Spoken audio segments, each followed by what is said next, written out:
Your baby is crying. It is 3 in the morning. You have tried everything, fed it, changed it, rocked it, walked around the house with it, sung to it, bounced it, offered it every object within reach, still crying. And you are standing in your living room, exhausted, holding a small, screaming human, wondering how any parent ever survived this. Here is the answer. Most of them barely did. But here is the part that changes everything. Ancient humans had something you do not have, and it was not medicine. It was not a white noise machine. It was not a pacifier or a swing or a sleep schedule app. It was something far older, far stranger, and in some ways, far more effective. Let's go back. 100,000 years ago. A baby is crying, a Stone Age baby. Same lungs, same volume, same absolute refusal to stop. But the world this baby is crying in is completely different from yours. There are no walls muffling the sound. The cry goes out into the open air, and in that open air, there are predators, cave lions, cave hyenas, every nocturnal hunter that uses sound to locate prey in the darkness. A crying baby in the ancient world was not just an exhausted parent problem, it was a survival emergency, because a crying baby broadcasts your location to everything in the landscape that wants to eat you. The pressure to stop a crying baby was not about comfort, it was about not dying tonight. So what did they do? The first answer is the most obvious one. They never put the baby down, not for a single hour of the day. Modern parents carry babies some of the time. Ancient humans carried babies all of the time. Research on modern hunter-gatherer communities shows that babies are in physical contact with a caregiver for approximately 80 to 90% of every single day. Not in a bouncy seat, not in a crib across the room, on a body, a warm, moving, breathing body, and the effect on crying is dramatic. Studies consistently show that babies who are carried continuously cry up to 43% less than babies who are put down regularly. 43%. Ancient humans discovered this not through research, but through immediate survival pressure. The baby that was held stopped crying sooner. The tribe that had a quiet baby survived longer. 40,000 years of that selection pressure produced something. Modern babies still cry less when held, because the ones who did not, who kept crying when put down regardless, attracted predators. And those lines did not continue. But holding is not always enough. Anyone who has held a screaming newborn for 3 consecutive hours knows that holding can reach its limits. So what was next? Movement. Not casual movement, rhythmic, constant, specific. Ancient humans walked constantly. They moved camp. They followed prey. They covered terrain every single day. And a baby carried on a moving body experiences exactly the rhythm that it spent 9 months inside. The heartbeat, the swaying, the gentle compression and release of a body in motion. The womb was not still. It moved with every step the mother took.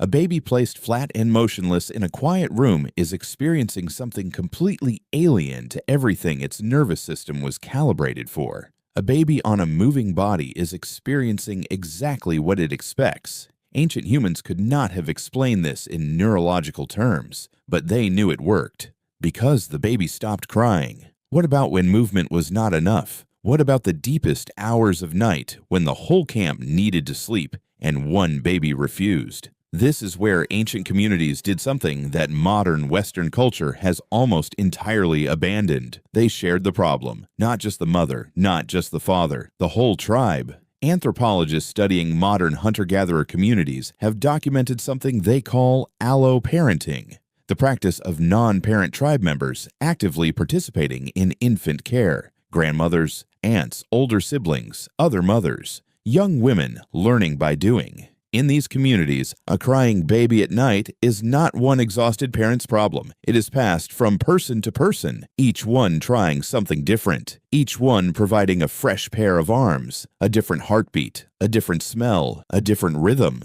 And infants, who are highly sensitive to novelty, often calm when passed to a new person simply because something changed. The ancient solution to the crying baby was not one person with infinite patience. It was 10 people each with a little patience, which is actually a better system.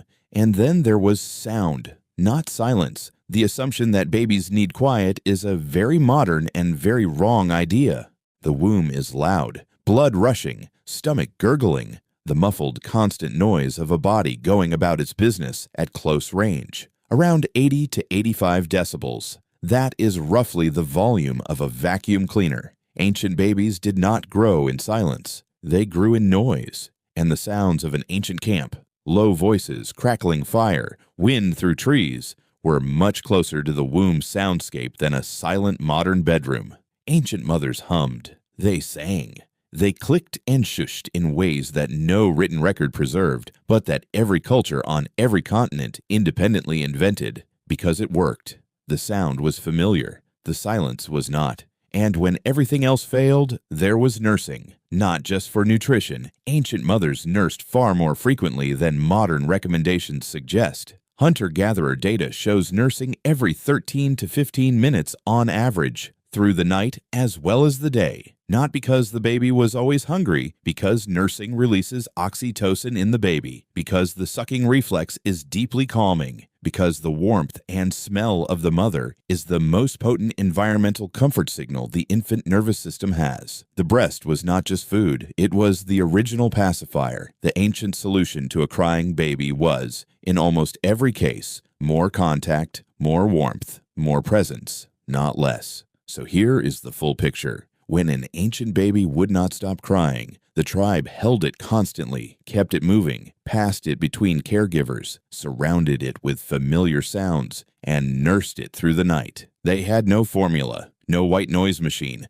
no sleep training book, no pediatrician. They had community, they had movement, they had warmth, they had sound. And those four things, it turns out, are still the four most effective tools for calming a crying infant that any research has ever found. We discovered them through science. Ancient humans discovered them because the alternative was getting eaten. The next time you are walking around your living room at 3 in the morning holding a screaming baby, you are doing something at least 100,000 years old. And you are doing it for exactly the same reason your ancestors did, because you love someone very small who cannot tell you what they need. And you are not going to put them down. If this changed how you see parenthood, subscribe. There is a lot more where this came from.